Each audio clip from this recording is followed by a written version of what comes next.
Okay, Danique is back.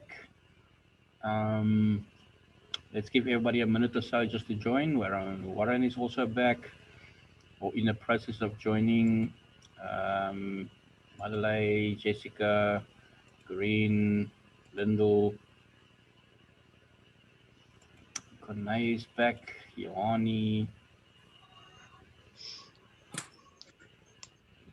While we're waiting for everybody to join, is there anybody who wants to address a specific question at me related to your experience so far this week? How do you find? Do you find have you found your feet with Canvas yet?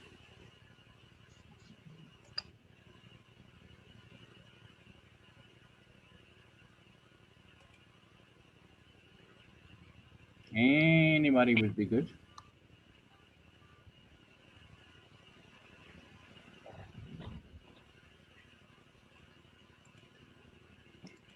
Ron is joining us. He's back.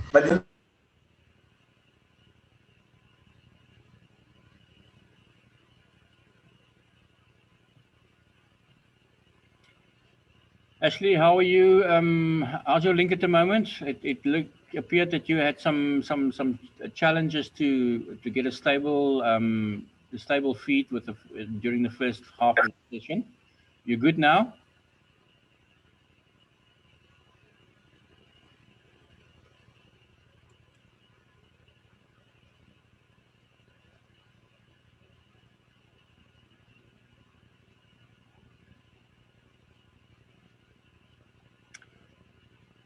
Just give it a minute or so for everybody to join us again. We have 20 of you have joined already, so we are almost there.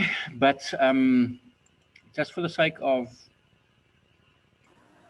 for the benefits of those who are here already, continue where we let's continue where we left off. As I said, we will definitely, and Zondra's joining us. As I've said in the previous session, at the end of the previous session, all of these components that you see on the screen, your individual factors and group factors, will individually be addressed in final chapters. We can quickly look at each of those. And as I said, today is a sort of more introductory session to ensure that we know what the course and how the course is structured. You all know now that we have quickly indicate that there are two types of businesses or two types of consumers that we generally categorize our consumers in. And then there are specific roles that you can fulfill as a consumer, combination of roles or a specific role. But then there are individual and group factors that impact on that. Motivation, for instance, could be the environment. I mean, if you have to travel, if you have to take 3 taxis and a train to get to the shopping mall just to buy your daily necessities, then it's going to impact on making a decision, and you might want to maybe use the home delivery option because it's going to be easier and safer. The perception, what you know about the product, and what your idea is on what to expect of a particular product. How you've learned about the product. It could be through personal experience and knowledge on the product itself, or it could be that you are that you're getting information from somebody else. Maybe an external factor like the reference group or the soccer club that you belong to, or somebody at the soccer club whose opinion you trust.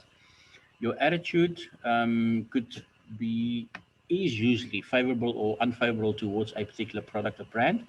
And the lifestyles that we lead, our personalities are very much linked to the lifestyles that we lead. And as a result of that, and if we bring the external component, social class, into that as well, will very much impact on how we make our decisions.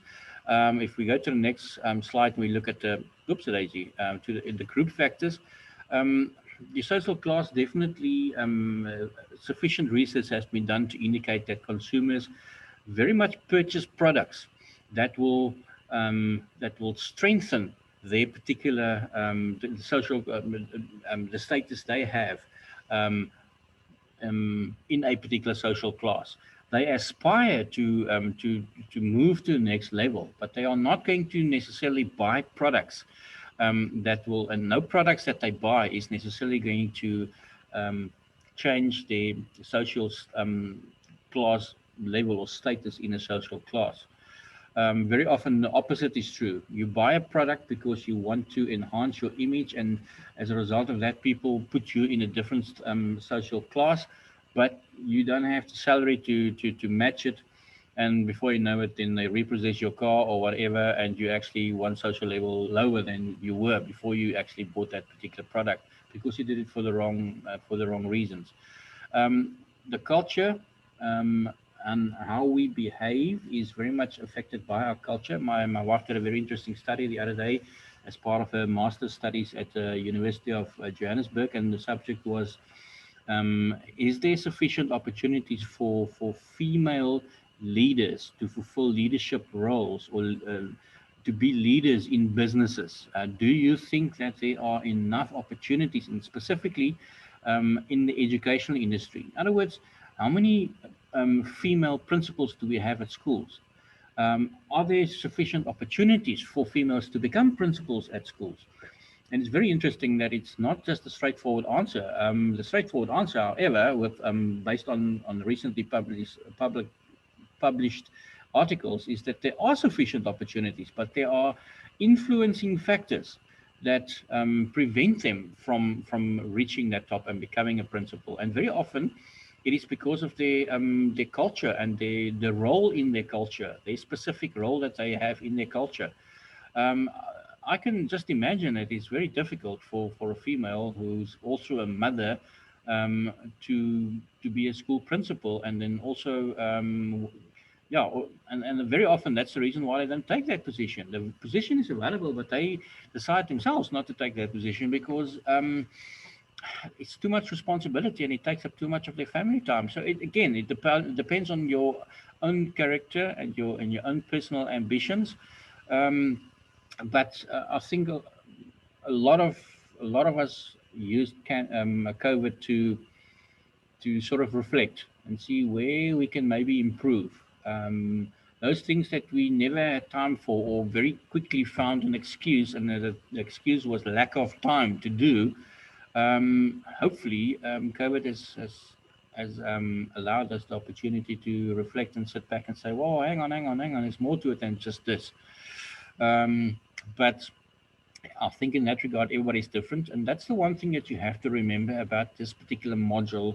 The individual consumer is so different. There's not too many who have exactly the same buying patterns.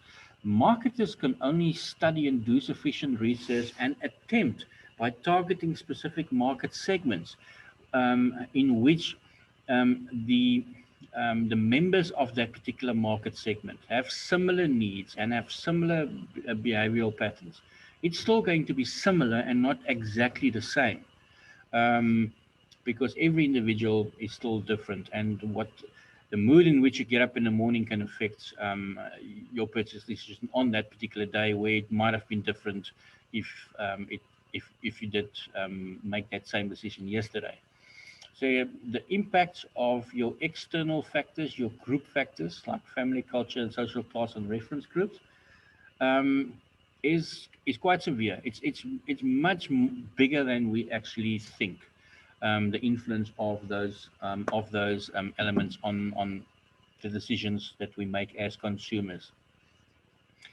Right. The importance of understanding consumer behavior. Now we come to the essence of this particular section, and that is to ensure that that you use your resources firstly, which is usually limited, that a business have, that you use that most effectively. You don't want to manufacture products and then it's left and stuck in a warehouse somewhere because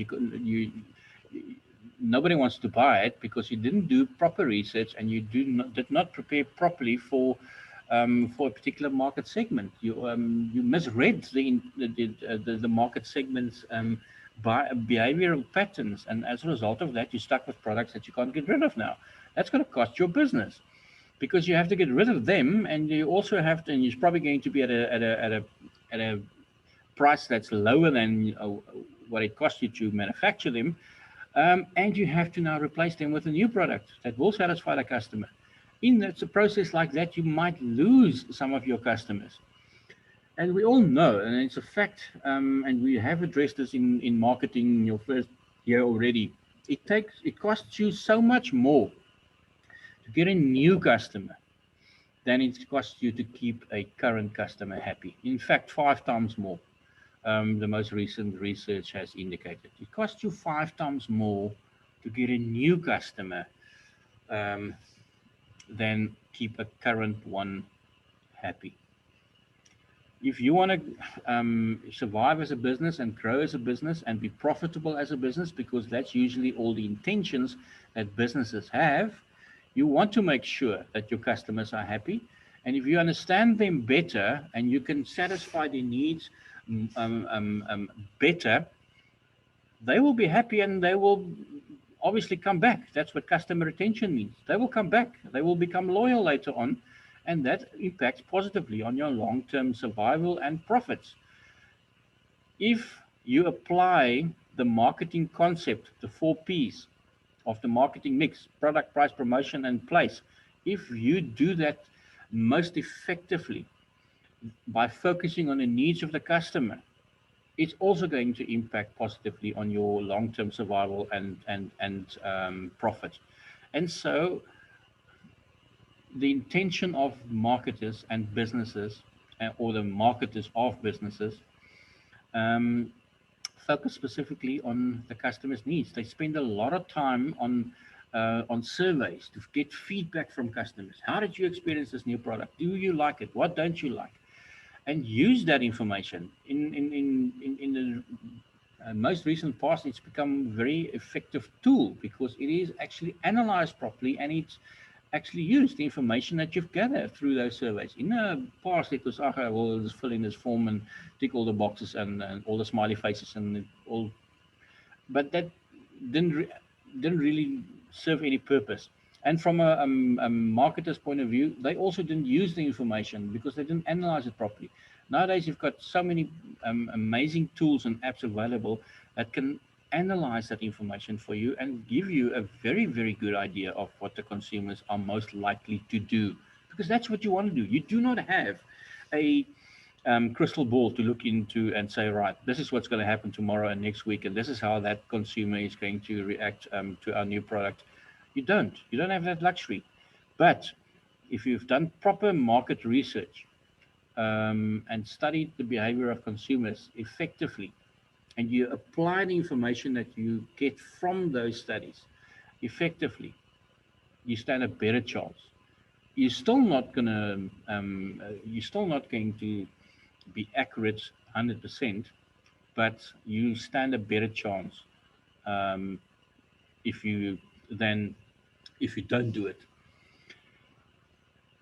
A factor that impacts on decisions on how consumers make decisions is very much how businesses operate, and specifically um, um, the managerial philosophies that businesses have.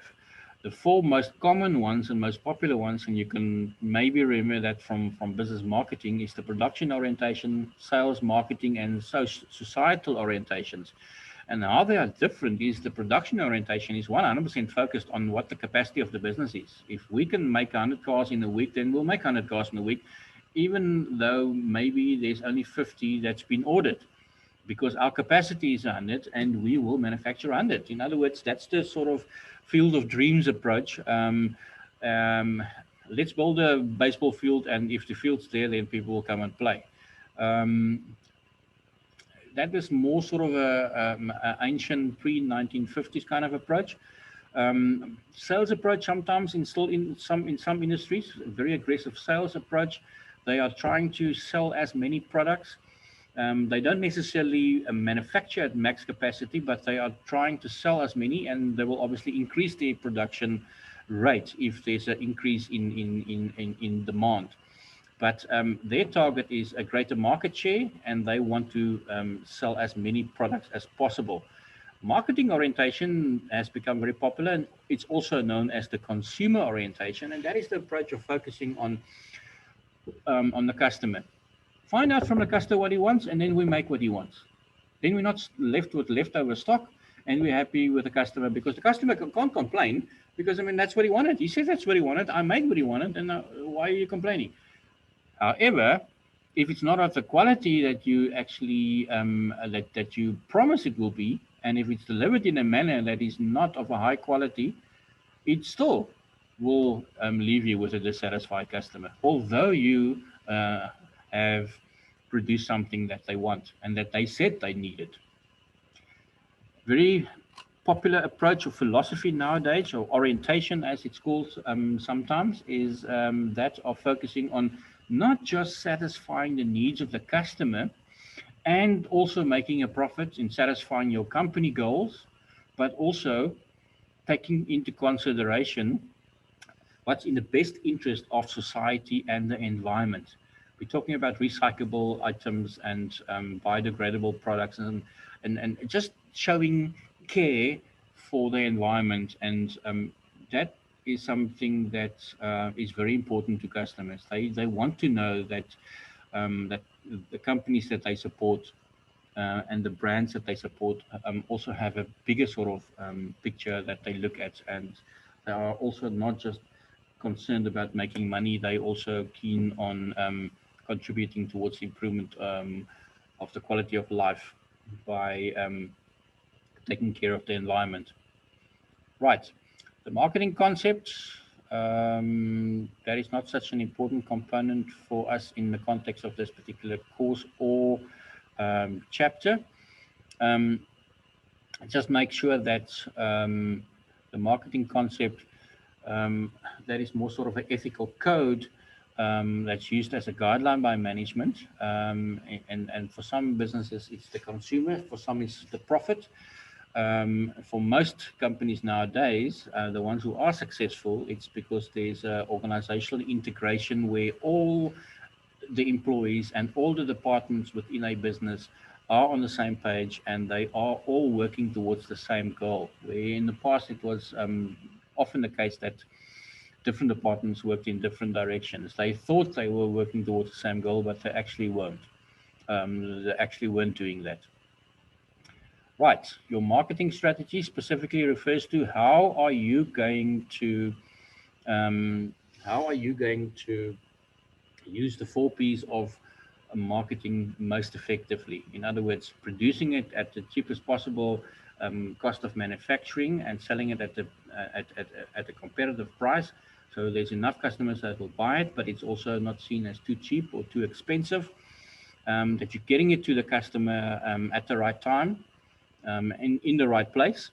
That's also the price of the product is competitive, that the product is of a good quality, and that it's actually a product that can satisfy the needs of the consumer, and it's not just a product that they buy because they want to. It must be needs based. Social marketing, it has become very important.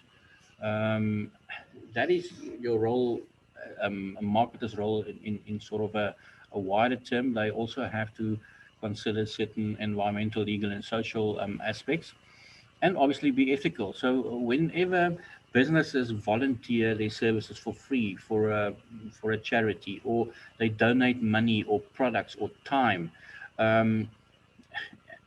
they publish articles and they appear in the news regularly because they show awareness for social issues, Black Lives Matter, or the ozone and protecting the ozone and saving the rhino, whatever social cause or environmental cause they can link themselves to and that they can identify with. I mean, sometimes you just don't get on the bandwagon and join that to make sure that the company image is good, but actually the consumer can see a detachment between the cause that you are supporting and your identity as a business. And finally, for today, I mean, it's not the end of the chapter, but finally, for today's session, if we understand how the consumer behave, we as a business or as marketers for businesses also become more informed, and we understand not just ourselves but the environment better as well. Um, Especially in the light of the fact that businesses worldwide are spending billions of dollars every year to try and influence individuals and societies to buy their products and not somebody else's product. It is very important for customers to be aware of the methods that these marketers use. So you do not go into a transaction blind, and you don't become a victim of, wow, that was a nice ad, and it plays on your emotions, and you're buying something that you don't really need. So it's important for you as an individual consumer to also know which methods and be aware of these methods that are used by businesses to try and lure you to buy their products, which you probably might not have a need for, but um, it sounds nice to have, and then you buy it. At this point, I'm gonna stop the session. We have reached, I think, our 1 hour mark. I think if there's any questions, Jessica, Johnny, Natalie, Tyler, anybody, you're more than welcome to ask me now. Is there anybody who missed, or if there is anybody who missed the introduction at the first session? I said that I've received emails from students who said that they could not access the assignment. They couldn't view it. I took the matter up with our Canvas lady here on campus, and I checked it. I went into your student view mode as well to see what you can see, as opposed to what we can see as people who populate the particular pages of the modules. And it was visible, and those students who have not checked, I have confirmation from the first session from a number of students who indicated to me um, that they could view it now. And obviously, as we progress, we will regularly spend some time on chatting about the assignments. But if there's no specific questions, I'm pretty sure that you have better things to do and you have other commitments to fulfill. For the students who are still currently online, the 21 of you, thank you very much. Stay safe, enjoy your weekend, and yeah, for those who have classes later today and tomorrow, good luck with that. But if everything goes well, we'll see each other next Tuesday morning, first period, 8:10. Is that okay with everybody? Good. Thanks very much for the thumbs up. As I said, stay safe and enjoy your weekend. You've almost done week 1. Keep well, everybody. See you next week. Thank you.